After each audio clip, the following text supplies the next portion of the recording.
My name's Frank Williams. I'm a producer for the BET show American Gangster.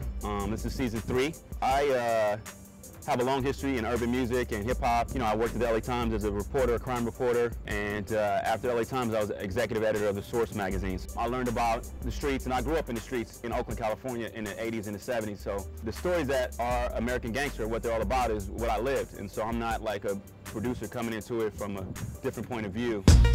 American Gangster is about the American dream. It's about you achieving whatever your goal is. If you're Bill Gates, you were a computer geek and you were able to turn that into a multi-million-dollar company. If you grew up in the ghetto of Chicago and you're Larry Hoover, that was your college. If you're Frank Lucas and you grew up in Harlem, that was your college. So all these guys are trying to make it out of their community, trying to live their dreams. When I saw the first season of American Gangster, which I didn't work on, which like Ricky Ross, Tookie, and all of those cats, I knew it was something that I was interested in. I tried to combine the skills that I had from hip-hop and then as a reporter and take those and those tools, being able to interview people, find people, talk to people on the streets and be able to relate to them.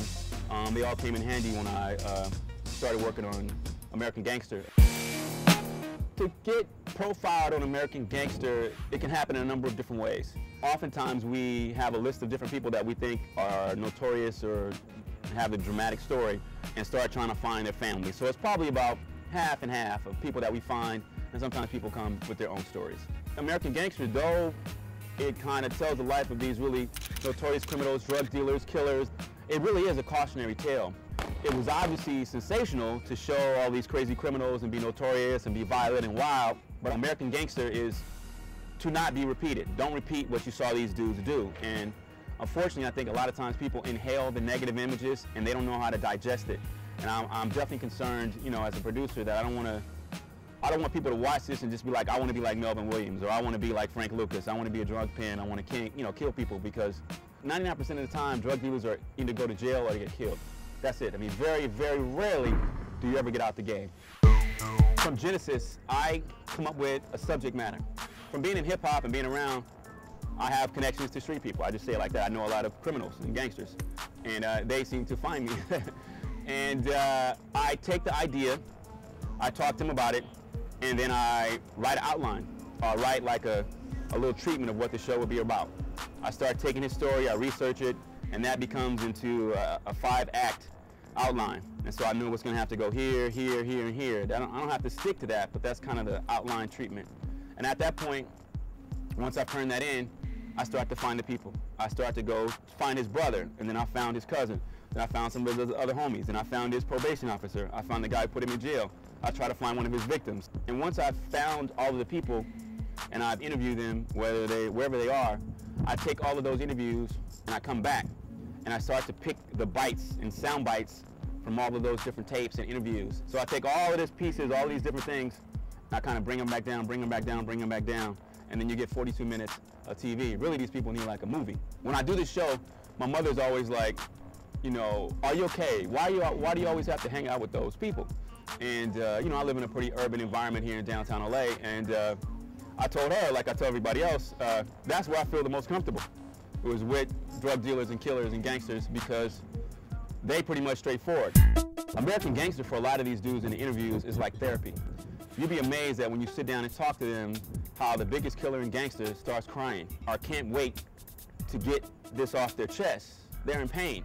A lot of these guys, you know, are tormented by the crimes that they did, you know, and they really want to, you know, I don't think we all grow up wanting to be murderers and killers, but I think somewhere along the way, you know, you get lost and caught up in the game. I feel a certain amount of responsibility because I put this on television, and I do sensationalize it a little bit to make it be extra because people want to see the violence and all the wild stuff, so I do that on purpose, but I do feel like I have some responsibility. But I think that it's just like life. If you fall down 7 times, the point is that you get up the 8th time, that you get another chance. And I think all these dudes deserve another chance. I think that American Gangster has a certain urban, contemporary feel to it. I think that's the difference, and I think that its approach takes into account the culture of the times and the people and a certain style. I think that it's an African-American perspective that a lot of those shows can't do. I think that doing a show like this is chess, not checkers. It can be a difficult thing because some people don't want to bring up these old memories. My job is to take the mirror and put the mirror back on the subject and let you see it. It's not my job to make it a certain color or to shine it up. I just want you to look at what I saw. Season 3 of American Gangster will obviously continue to give you those deep and dope anecdotes and stories from all of the different kind of cats that's been profiled. This year we got Monster Cody. We have the Shower Posse, the Jamaican cats who were doing crazy stuff in Miami and Jamaica in the 80s. We got the Romper Room, who were like some Bay Area drug dealers, also hooked up with Mac Dre. We have Larry Davis, who had a shootout with the police in New York City. We also have Cornell Jones, one of the biggest dope dealers that come out of DC. We also have a show on COINTELPRO, which is the FBI program that basically investigated and ramrodded a whole bunch of freedom fighters to Martin Luther King, to Malcolm X, and they basically ran them out of the government and stuff like that. And then my other show, Matul Shakur, is the episode about Tupac's father, who was a freedom fighter. I think this year it won't just be criminals and gangsters. Matul Shakur was a political prisoner. The Jamaican Shower Posse was in Jamaica. So we're trying to take it to a different place. And I hope to, if season 4 happens, that I'll give you the first female American gangster, which will be really, really dope. Think about something bigger than what's the 5 minutes or 5-10 blocks around you, and you'd be surprised at what you can get. Dope dealers don't retire and go to Miami and be fat and hang out. They go to jail, they get killed. So if you're caught up in the moment that you want to get a few honeys or you want to ride a big car, realize that at some point you can't stay a dope dealer or a drug dealer forever. It's just not going to happen. So when you watch this show, I hope you realize that.